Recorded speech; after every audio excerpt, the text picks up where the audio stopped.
In Sofia today we're discussing work, labor, welfare, all these issues that are at the moment central to the problem and the minds of different European cities all over the continent, north, south, east and west. The people are participating from all over Europe, as well as local people from Sofia. Either academics or NGO activists, or sometimes people related to certain groups that are trying to advocate policies and lobby on a national level. What was important is the interface between an activist and academic profile. So we need people that have not just certain say political interest in a topic, but also have carried out research and have worked on the ground.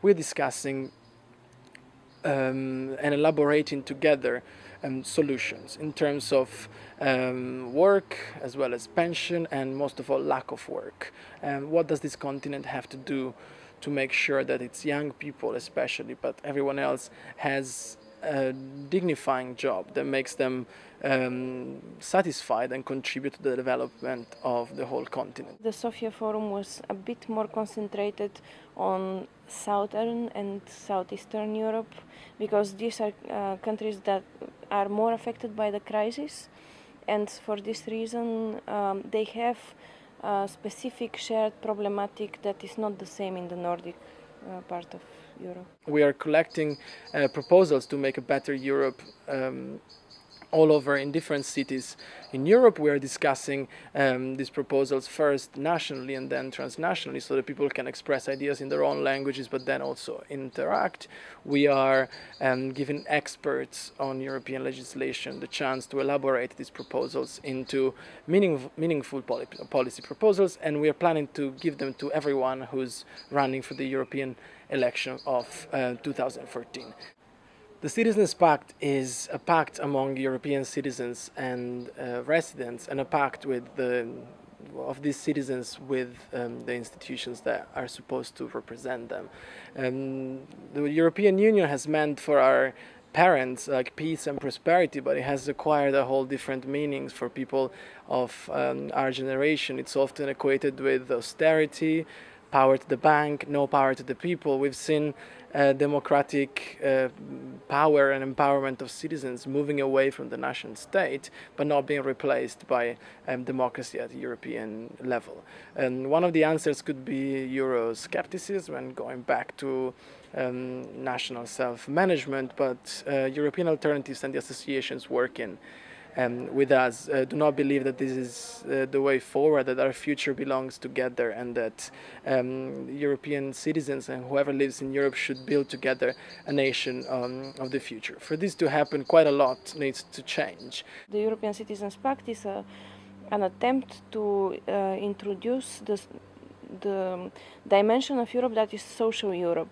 So let's forget that Europe is only about a free market, only about financial agreements and flows of capital, and let us start thinking of Europe as a new level of organization of people that would allow a more humane social and political legislation that would be inclusive to citizens of European Union countries, but also to citizens coming from other countries into the EU.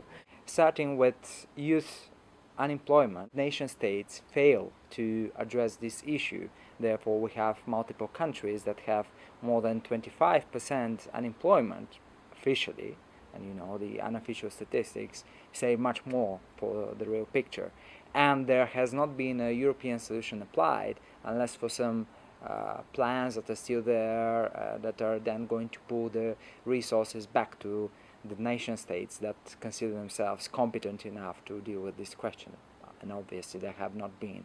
We were also speaking that there should be certain incentives for more EU-wide campaigns that would try to integrate old people, that would try to integrate caretakers, on the one hand, into the labor market as such, so not to treat their labor and participation as a second class or second level participation, but also we should think of incentives of how to raise awareness of this problematic, because it is something that is not spoken of. Elderly people shall not be allowed to passively wait for the end of their life, or to be preoccupied with family care, with taking financial responsibility of the family members, or sending their pension to their relatives in trouble.